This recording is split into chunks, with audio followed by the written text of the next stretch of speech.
Buenas tardes, muchas gracias.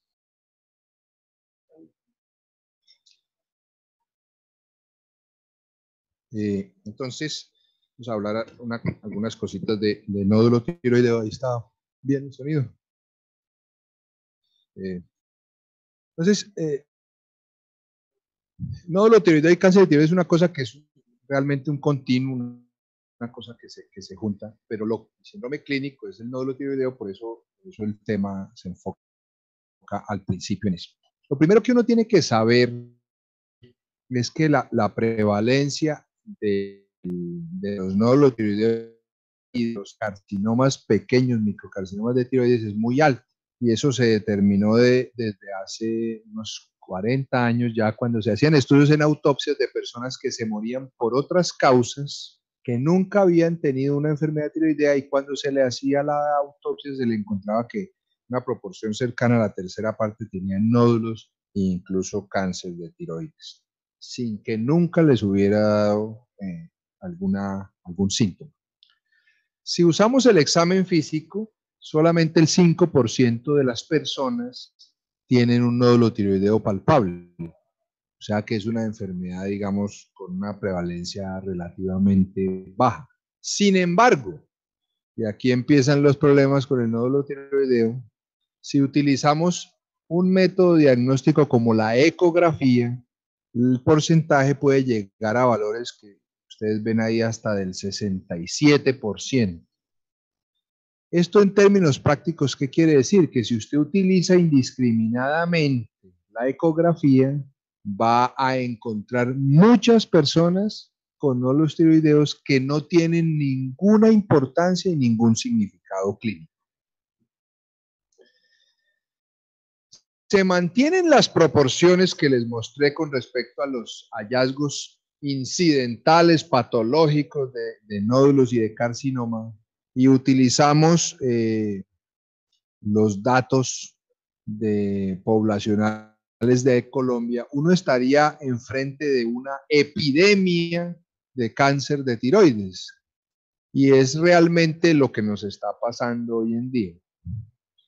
El acceso fácil a la ecografía ha hecho que se use de manera indiscriminada y sin ninguna racionalidad en los pacientes, lo que ha enfermado pacientes que previo a la ecografía nunca estuvieron enfermos. La costumbre del día actual es que paciente que consulta donde el médico de atención primaria con sensación de taco en la garganta, es un reflejo pedirle una ecografía. Es un reflejo, ni siquiera se preguntan por qué será, sino que eso debe ser la tiroides, hágase una ecografía y adivinen qué, el 67% terminan con un nódulo de tiroides. Y ahí empieza la cascada, porque detrás del nódulo viene alguien que le pide una biopsia que probablemente no necesita, y detrás de la biopsia viene un resultado que da indeterminado, y detrás del resultado indeterminado viene una cirugía. Entonces, uno sí está enfrente de una epidemia de cáncer de tiroides producto del uso indiscriminado de un método diagnóstico. Entonces, lo que hay que saber es que la tiroides, como la próstata, como el seno, como otros órganos, pueden tener lesiones malignas que clínicamente no van a tener ninguna manifestación durante toda la vida, y que el hecho de andar tamizando con ecografía, que es lo que se hace, no tiene ninguna utilidad. Al contrario, está produciendo enfermos que no lo están, está produciendo angustia en los pacientes y está saturando los sistemas de salud para tratar personas que nunca probablemente manifestaran alguna cosa relacionada con un cáncer de tiroides. Estos son los datos que se tienen de los Estados Unidos, y como ustedes ven, a través de los años lo que ha pasado es que ha aumentado el número de cáncer de tiroides, y fíjense que la curva se empieza a elevar desde más o menos principios de los 90, cuando la ecografía se volvió un examen de fácil acceso, de fácil uso. ¿Qué más ha pasado? Los que más crecen son los nódulos que miden menos de 2 centímetros. Para una mano entrenada, el límite que se utiliza, que se suele usar, es de que los nódulos se palpan cuando están de 1.5 o de 12 en adelante, el resto no. Entonces el hecho de que los que más crezcan sean los menores de 12 centímetros confirma la idea de que esos son detecciones productos del uso de un examen diagnóstico, no de la palpación. Y esto es bastante frecuente y cierto cuando uno ve a los estudiantes en los seminarios que no saben tocar un cuello. Entonces le tocan el cartílago tiroides y como el cartílago es duro, asumen que tiene un nódulo en la tiroides. Y como asumen que tiene un nódulo en la tiroides, la respuesta natural es pedirle una ecografía, un tamizaje sin intención de tamizar, pero que se hace. O sea, sigue apareciendo ahí esa situación. Y miren lo que ha pasado en estos periodos de tiempo. En 89, la proporción de lesiones que eran de menos de 15 milímetros era 40%. 20 años después es 56% en los Estados Unidos. Una de las ventajas del subdesarrollo, también de las desventajas, es que todo nos llega 20 años después. O sea, esto que pasaba ya en esa época, apenas lo estamos viendo en el país. Y vamos a seguir esa tendencia, seguramente producto de esta situación. Pero a pesar de que la incidencia aumenta, la mortalidad se mantiene igual.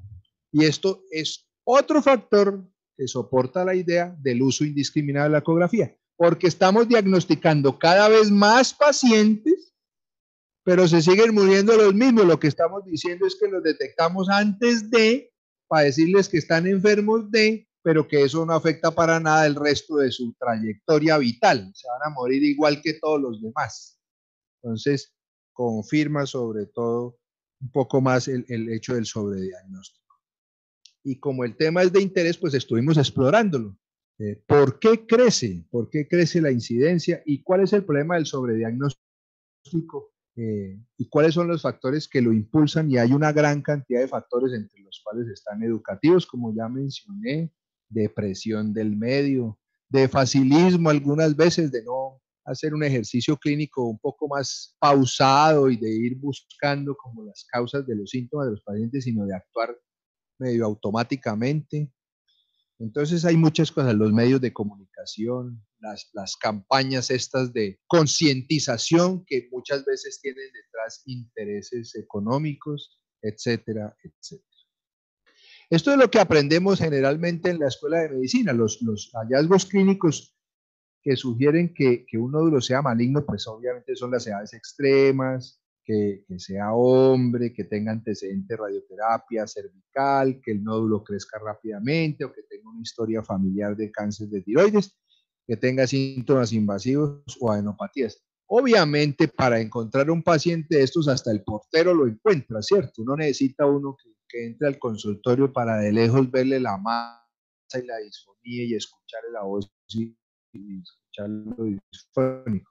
Pero en realidad, ¿cuántos de estos pacientes existen en la vida real, en la consulta? Son muy pocos. La mayoría de los tumores de tiroides hoy son hallazgos de un nodulito menor de 2 centímetros en un paciente que consultó por una situación que no tiene nada que ver con la tiroides.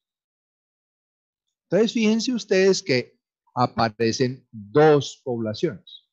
Una población que es el paciente que está enfermo de verdad. ¿Qué quiere decir? El paciente que tiene un síntoma relacionado con la tiroides. Quiere decir el que se encuentra el nódulo durante un examen frente al espejo, que se está maquillando la señora y se ve una bolita, en una reunión familiar alguna tía, la hermana le dice que tiene una bolita en el cuello cuando se toma el trago del fin de año, etcétera. Ese es el paciente sintomático, o al que va al consultorio y el médico realmente le encuentra un nódulo en la tiroides, ¿no? No le toca una cosa que parece la tiroides y dice que tiene un nódulo en la tiroides, sino que realmente lo tiene. Y el otro asintomático, que es el que se llama el hallazgo incidental. Entonces, esas dos poblaciones implican un abordaje diagnóstico un poco diferente. Esta es la figura muy compleja que traen las guías de la ATA, sobre cómo abordar el paciente y voy a tratar de hacerles un resumen al respecto. Perdón, ¿cómo se me devuelve? Entonces, fíjense ustedes que en esta figura, si usted tiene sospecha de un nódulo, que es esto, lo primero que le pide, si tiene sospecha, le pide una ecografía. Y la ecografía la clasifica en esta línea que ustedes ven aquí como de bajo, intermedio o alto riesgo de que ese nódulo pueda ser un cáncer. Y basado en ese hallazgo radiológico es que indica la biopsia. Nódulo tiroideo no es igual a biopsia aspirativa con aguja fina, que todavía persiste. En todo nódulo hay que biopsiar, no. Depende del riesgo ecográfico y depende del tamaño. Y de acuerdo al resultado de la biopsia se toma la conducta. Entonces, fíjense que es un proceso mucho más selectivo, mucho más enfocado en diagnosticar a aquellas personas que en realidad están enfermas de un nódulo tiroideo. La gammagrafía, que se menciona aquí, solo para decirles que está proscrita, no sirve para nada en el estudio del nódulo tiroideo. Y la única excepción que hay confirma la norma y es el paciente que está hipertiroideo y tiene nódulo. Porque usted necesita saber si el hipertiroidismo del paciente se debe a una enfermedad de Graves o a un nódulo único hiperfuncionante. Pero para todos los demás, que el 90% de los pacientes son eutiroideos, la gammagrafía no tiene ninguna utilidad, solo gasta recursos sin ninguna necesidad, ocupa los servicios que pudieran estar utilizados en otros pacientes. ¿Qué para clínicos le pide a uno a un paciente que tiene un nódulo palpable? La función tiroidea es útil. Calcio, eventualmente en algunas recomendaciones de algunos países lo sugieren, y no más ni calcitonina, ni tiroglobulina, ni anticuerpos, eso no. Nódulo tiroideo es una condición anatómica, hay que estudiar anatómicamente la condición. La ecografía obviamente es el mejor método diagnóstico y uno no puede adelantar ningún proceso diagnóstico terapéutico sin tener una eco. ¿Y qué quiere uno de la eco? Que el radiólogo le informe todas esas cosas que están ahí, porque todas esas cosas ayudan a configurar el riesgo de que el nódulo sea maligno.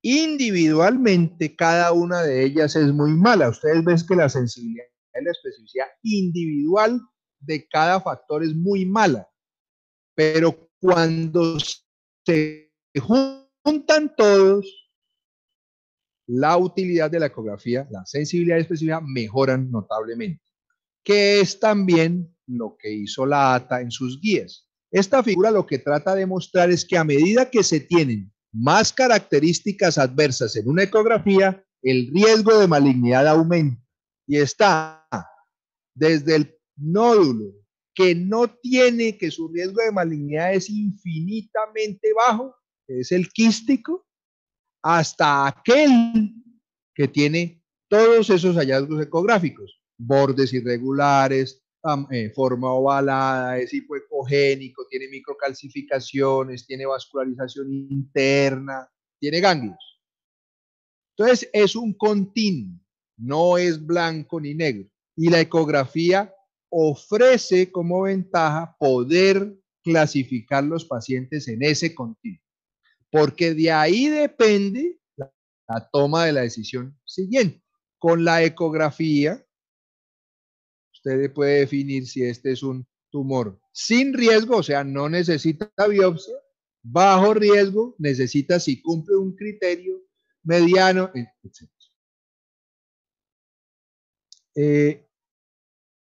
¿Cuál es el problema? Que la calidad de nuestras ecografías, de los reportes que recibimos, desafortunadamente no es buena. Se reportan 1 o 2 o 3 y no son todos los factores que uno necesita para tomar la decisión, pero finalmente pues hay que trabajar con lo que se tiene. Si ustedes van y miran la guía, perdón.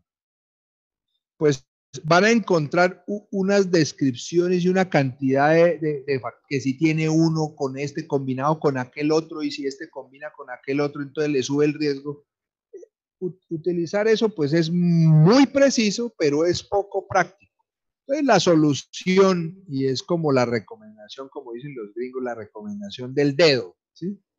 La fácil, es que si tiene un factor de riesgo es de bajo riesgo, si tiene dos es de mediano y si tiene más de dos es de alto riesgo. Es más fácil de recordar, es más práctico de hacer.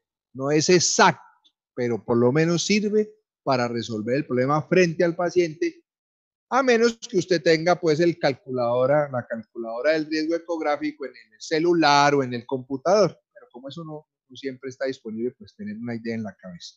Con eso podemos trabajar. Después del resultado viene la biopsia. Hoy en día, sin importar el riesgo ecográfico, independiente del riesgo ecográfico, nódulos de menos de 1 centímetro no se recomienda biopsiar. No importa si es de alto riesgo, no importa si tiene historia familiar, no importa,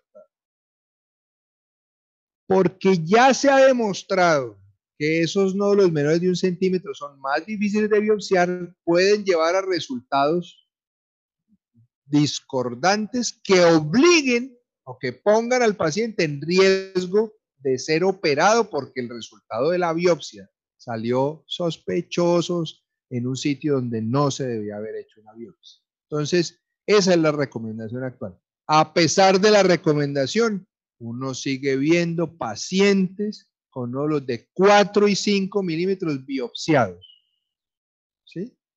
Que llegan a la consulta con diagnóstico de sospecha de carcinoma, muertos del miedo, previamente sanos a la realización de la ecografía.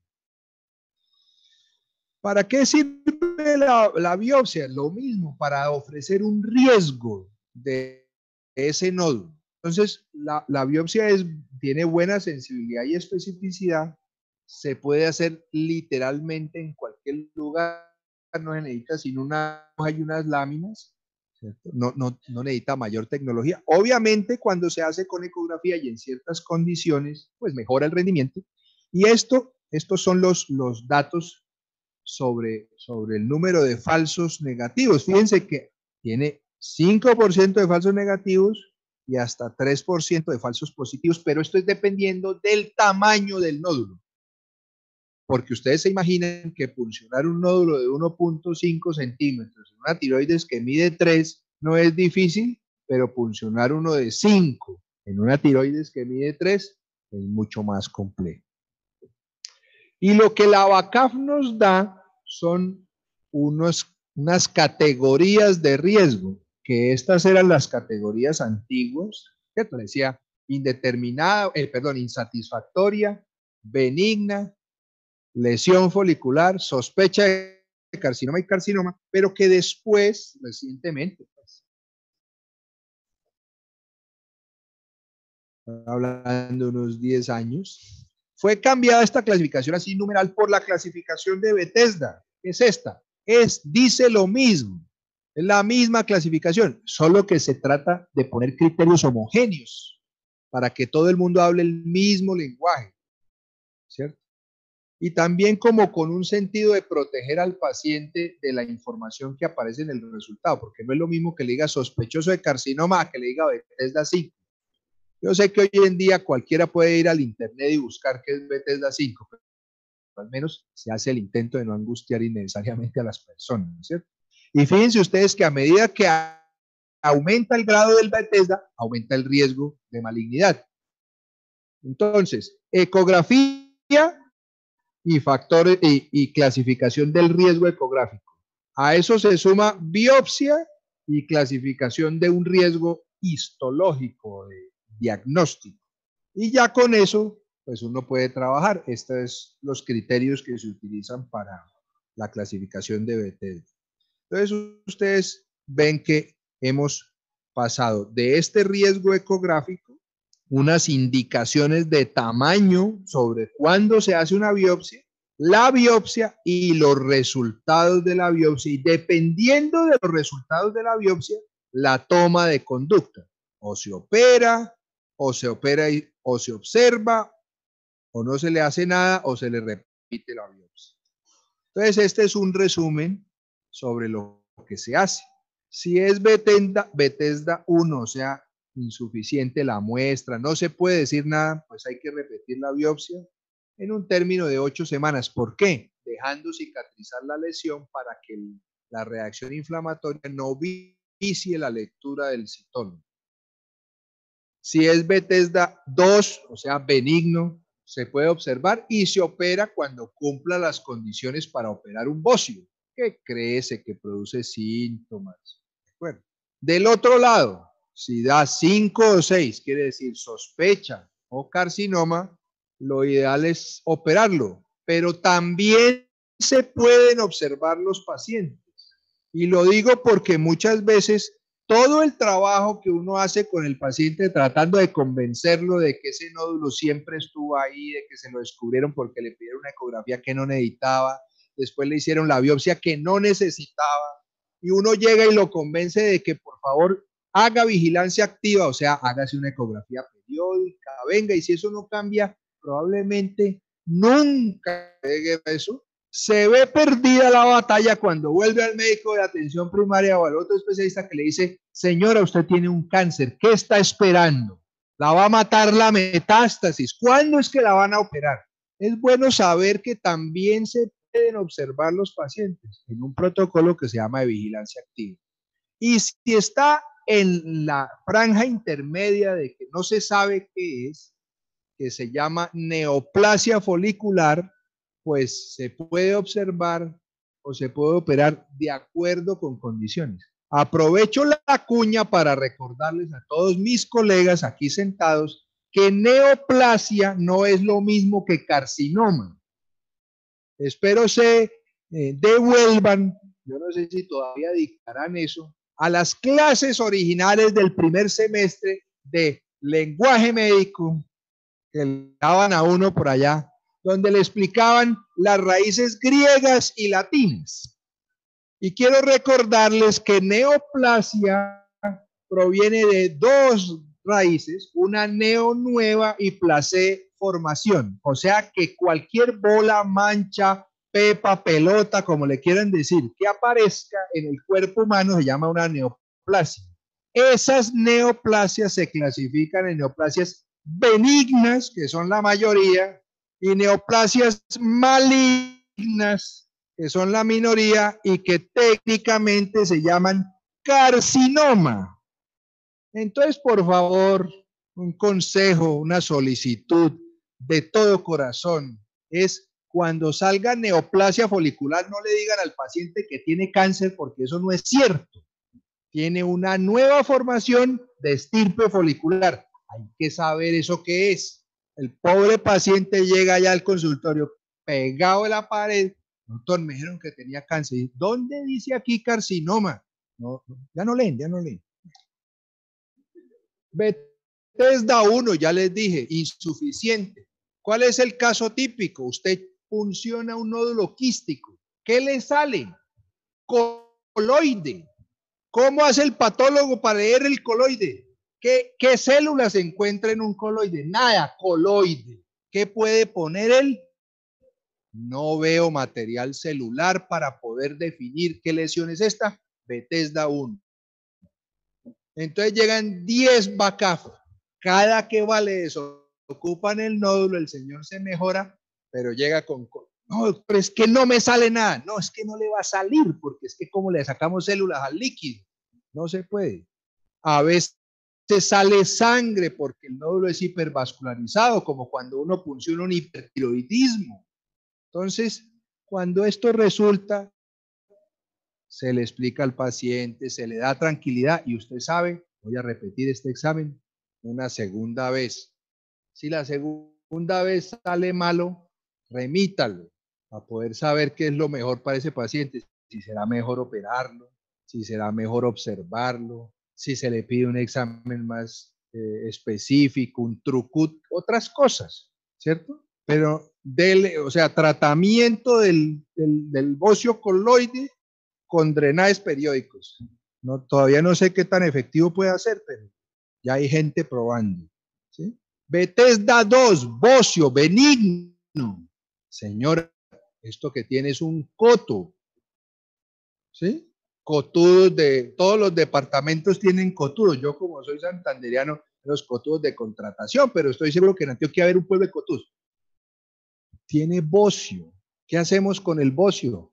Hombre, lo podemos observar, señora. Eso no le está produciendo ese síntoma. Su taco en la garganta seguramente es por el reflujo o porque tiene serostomía, no por la bolita de 1.5 centímetros y mucho menos por la de 5 milímetros. Es que le produce taco un nódulo de 5 milímetros. ¿En qué cabeza cabe una cosa de esas? Pero ahí cabe. O sea, listo. Entonces se opera cuando se necesita. Riesgo intermedio, neoplasia folicular, atipia. Atipia tampoco es cáncer. ¿Sí? ¿Qué hay que hacer? Tiene un riesgo de malignidad. Riesgo no es certeza. El concepto de riesgo hay que explicárselo a los médicos y a los pacientes. Cuando yo salgo de mi casa todos los días, tengo el riesgo de que me atropelle un carro. Hasta ahora, a los años que tengo, todavía no me ha pasado, pero sigo teniendo el riesgo. Si no salgo de mi casa, el riesgo es cero. Ahí el riesgo es que me caiga un avión encima, se derrumbe el edificio. Riesgo no es certeza. Entonces, cuando usted le dice a un paciente que tiene 30% de riesgo, lo que le está diciendo es, esa lesión puede ser. Y la decisión que se tome depende de muchas condiciones y de las preferencias del paciente. El paciente hay que escucharlo. Doctor, yo no me quiero operar y tiene una bola de 1 centímetro. Señora, lo podemos seguir, lo podemos vigilar. Usted sea juiciosa, viene aquí cada 6 meses, si nota alguna cosa. No hay necesidad de salir, de asustar al paciente. ¿Listo? Cuando está ahí indeterminada, entonces la gente ha buscado formas para salir de esa incertidumbre. Entonces, tan de moda hoy la medicina personalizada basada en la genética para tiroides no ha funcionado. O sea, hasta el momento no. Hay unas propuestas americanas de pruebas moleculares, paneles moleculares, para decidir, para determinar si esa lesión indeterminada es o no es, con aparentemente buena sensibilidad. Valen $3,000 cada uno. La pregunta es, primero, ¿necesitamos saber? Y segundo, una vez que sepamos, ¿necesitamos tratar? Esas son preguntas que aún están vigentes. Y si está 5 o 6, o sea, una probabilidad alta, 70% o de 95%, pues lo ortodoxo es proponerle al paciente una cirugía, pero como ya les mencioné, también se puede proponer la vigilancia activa.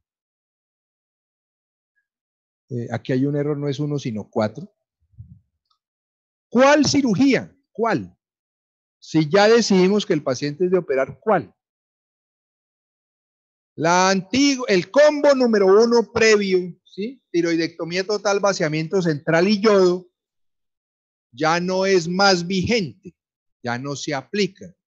Hay que ser selectivo, según las guías de la ATA, lo mismo que se es selectivo en el diagnóstico. Entonces, ¿a quién se le saca toda la tiroides? Al que el nódulo mide más de 4 centímetros, al que ha tenido radioterapia previa, al que tiene hallazgos de extensión del tumor por fuera de la tiroides, al que tiene metástasis, al que tiene una variante histológica de alto riesgo, que necesita hacer eso para vigilancia oncológica.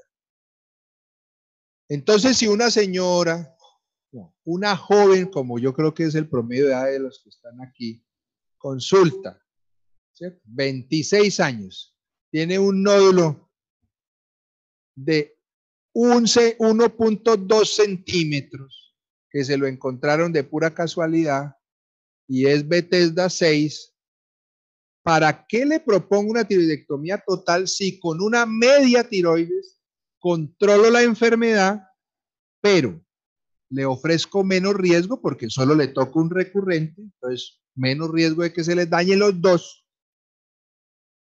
Solo le toco 2 paratiroides, o sea, tienen 0 riesgo de que quede hipoparatiroidea.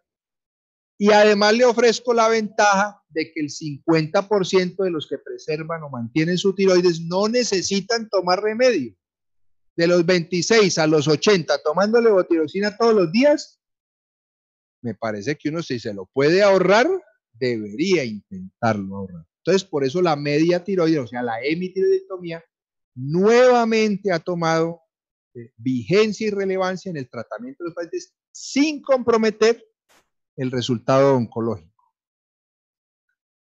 Este es el cuadro de los tipos de tumores de la tiroides que existen, ¿cierto? Unos, los de arriba, que se llaman bien diferenciados, que son papilar y folicular, y los de abajo, que se llaman mal diferenciados, que son el medular y el anaplásico. Para mencionar, el medular, ¿cierto?, tiene en el 25% de los casos tiene una asociación genética, ¿cierto? Entonces hay que investigar en un paciente que tiene un carcinoma medular si tiene la mutación, porque esa mutación se puede transmitir a la descendencia. ¿Listo? Y del anaplásico, recordarles que es una enfermedad de pacientes ancianos con un bocio previo muy grande que súbitamente cambia. Empieza a crecer, se pone eritematosa la piel y es el tumor que por gramo de tejido más rápido crece. Usted ve los pacientes y los ve, le ve el tumor crecer.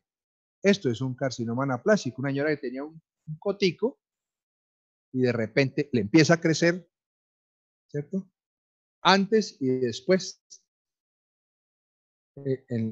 Ustedes pueden ver por el color, el paciente en un lado está vivo y al otro lado está muerto. Y es en cuestión de semanas que ocurre esto. Entonces, como para recordarles algo de la histología. ¿Qué más es importante? En oncología siempre es muy importante clasificar los pacientes. ¿Por qué razón? Porque nos ayuda con el pronóstico. Cuando el paciente hace la pregunta, doctor, con este tumor me voy a morir, ¿cierto? La respuesta no puede ser, uy, señora, si yo pudiera escoger tumor, hubiera escogido el de la tiroides. Por Dios. Hay que ser objetivo, hay que decirle, vea, señora, usted tenía esto, esto, esto, usted está en este estadio y el riesgo de que usted se muera de esta enfermedad es 3%, 2%, 10%, 50%, 100%. Esa es una respuesta real de un médico para un paciente que está buscando tranquilidad, paz. Si usted le dice 3%, él entiende. Si usted le dice 50%, también entiende. Entonces, en vez de decirle, no, palmadita en el hombro, oh, muy de buenas, se pudiera escoger.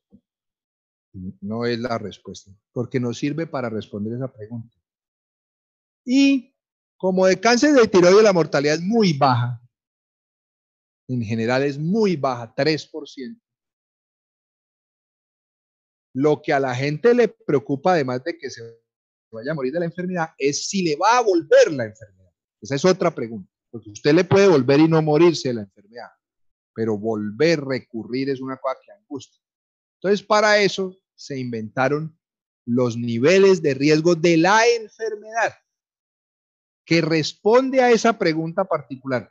Doctor, ¿me va a volver la enfermedad? Entonces usted no le dice, tranquila señora, que este tumor, y vuelve y le echa el discurso, sino que le dice, vea señora, usted tenía un tumor de este tamaño, tenía tantos años, se operó completo, no tiene esto, no tiene esto.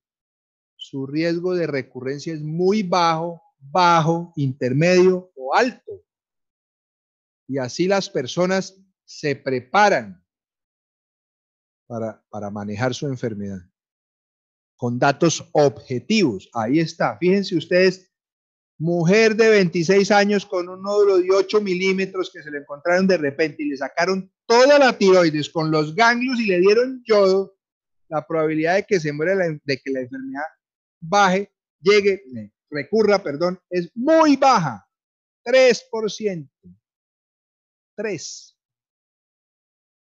Eso tranquiliza a la gente. Entiende por qué el seguimiento se puede hacer más tranquilo, más relajado.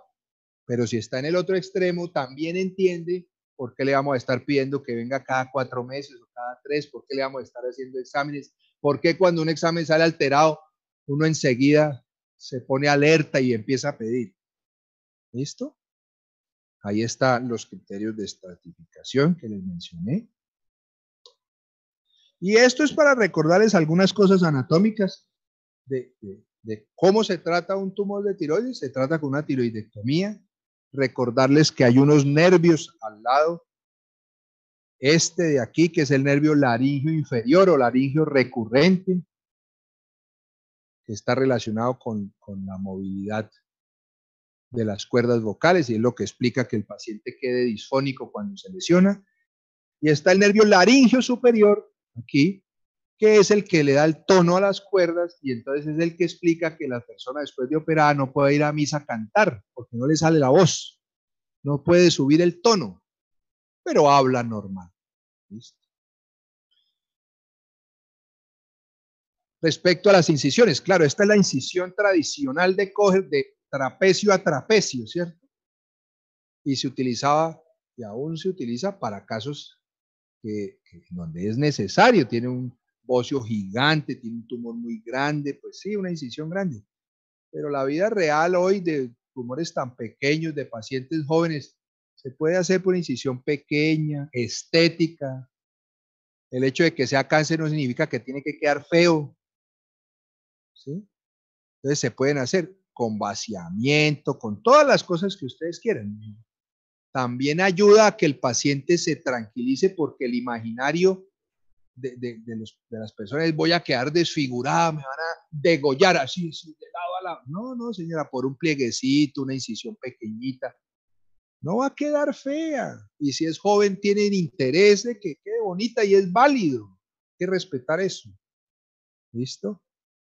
Y se sacan bolas tan grandes como esas. Listo. Ahí están las fotos. ¿Qué más sobre la tiroides? El yodo. ¿Sí? Uno se sorprende de que los pacientes le tienen mucho más miedo a la ablación con yodo que a la cirugía.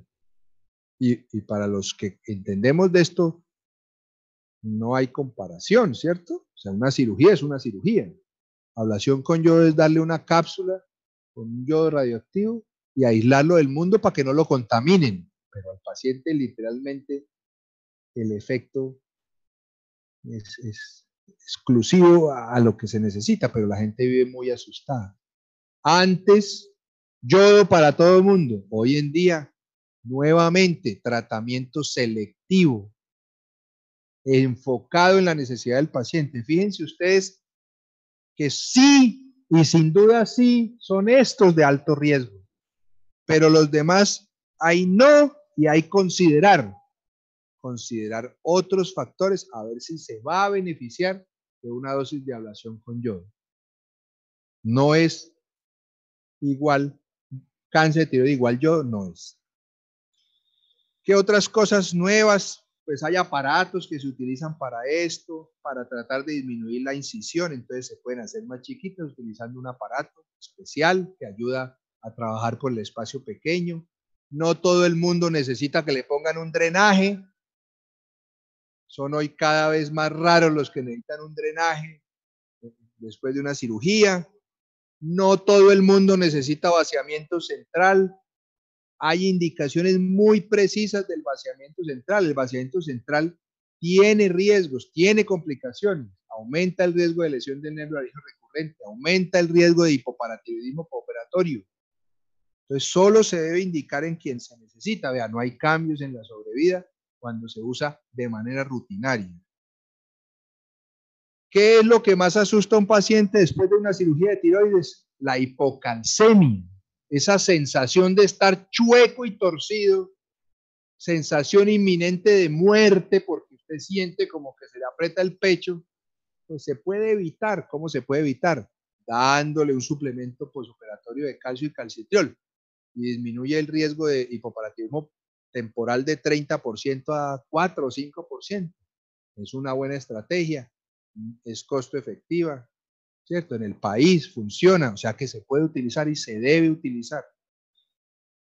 Y este otro aparatico del neuromonitor, que también seguro muchas veces lo habrán escuchado, incluso la gente llega pidiéndolo, no disminuye la lesión del nervio laríngeo recurrente, pero sí aumenta los costos. No puede ser usado de rutina, tiene que ser selectivo como todo lo que hemos hablado, para el paciente que realmente va a obtener un beneficio del uso del dispositivo, pero de rutina no. Y después de operado, ¿qué hace uno con un paciente con cáncer de tiroides? Ya lo trató, ahora lo tiene que mantener. Parte del mantenimiento es la supresión hormonal, o sea, darle tiroxina en dosis altas, mayores a las fisiológicas. ¿Con qué fin? Con el fin de frenar la TSH y evitar que las metástasis o las células, perdón, que puedan ser estimuladas por un nivel alto de TSH, se mueran de hambre. Tampoco es 150 para todo el mundo. ¿Sí? Combo 2. Tiroxina 150. No, señor. Aquí hay una tabla, ustedes la ven. Dependiendo del riesgo, se escoge el nivel de TSH que se necesita. Por lo tanto, la cantidad de tiroxina que debe recibir el paciente. Porque hay que mantener unos niveles, unas metas. Así se maneja la tiroxina. ¿Cuántos años? Esa pregunta nadie la ha podido responder. Y todo eso, si se hace selectivo, correcto, seleccionando el paciente, utilizando el recurso cuando se necesita, en el que se necesita, produce cambios en el sistema, ahorros en el sistema. Porque un concepto que los médicos poco manejamos, que nadie nos enseña, es el costo de oportunidad. El costo de oportunidad, para explicarlo fácilmente, es si hoy viernes yo me gasto 50,000 pesos en el taxi, no me puedo tomar la cervecita que quisiera. El dinero que se invierte en una alternativa ya no se puede invertir en otra. Y en salud, el dinero que yo me gasto innecesariamente en un paciente, lo que está haciendo es quitárselo a otro que está en la fila y que sí lo puede necesitar. Entonces, todo esto que les he mencionado, al final se resume en un uso racional de los recursos y una medicina personalizada, pero personalizada en el paciente, no personalizada en la genética, en el paciente que necesita o no necesita los tratamientos, en el tipo de tratamiento que necesita, en la forma como lo debe recibir, racionalmente. Si empezamos a enfermar gente, ellos se van a gastar unos recursos que probablemente eran necesarios para tratar a ese que sí estaba enfermo. Y como mensaje final, la práctica del cirujano de cabeza y cuello hoy en día, digamos que se ha conformado por un número de pacientes con nódulos de tiroides que bien hubieran podido ser manejados en la atención primaria, resuelto su problema de atención primaria, que llegan allá. Y esa fila impide que el paciente que realmente tiene una patología que necesita un cirujano de cabeza y cuello, el que tiene cáncer de lengua, el que tiene cáncer de laringe, de orofaringe, no sea capaz de entrar al sistema, porque la fila de los nódulos de tiroides no los permite. ¿Quién debe ser el primero que resuelva el problema? Ustedes como médicos de atención primaria, utilizando unas guías, haciendo las cosas lógicas y racionales, pueden ayudar a resolver ese problema y a lograr que muchos más pacientes sobrevivan. Muchas gracias.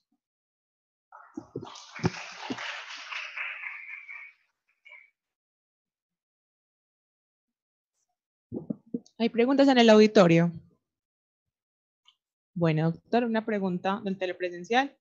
Las metas de TSH de menor de 0.1 a 0.5 como terapia de supresión varía de acuerdo al paciente, es decir, en pacientes con patología coronaria, geriátricos, pacientes críticos, paliativos, o esta población en la meta aumenta. El criterio del valor de TSH se basa en el riesgo de la enfermedad. Entonces, si tiene riesgo bajo, usted puede mantener la TSH entre 0,5 y 2. Si tiene riesgo intermedio, algunos ponen que ponerla hasta 1 o hasta 0,8. Y si tienen riesgo alto o muy alto, mantenerla lo más suprimida que sea posible. Pero la supresión tiene que ir acorde con la comorbilidad del paciente. Si yo suprimo demasiado a un paciente coronario, claro, de alguna manera le bajo el riesgo de recurrencia, pero le estoy aumentando el riesgo de un evento, de una arritmia, por ejemplo. Entonces, no hay una fórmula mágica. Se adapta a la necesidad del paciente y dependiendo del riesgo del tumor y de la comorbilidad. Muchas veces uno lo que hace es sugerir una dosis, pero interconsultar al endocrinólogo, pedirle consejo al cardiólogo para que le diga si esa dosis que persigue una meta oncológica se puede superponer a las otras condiciones del paciente. Muchas gracias. Bueno, entonces en este momento damos espacio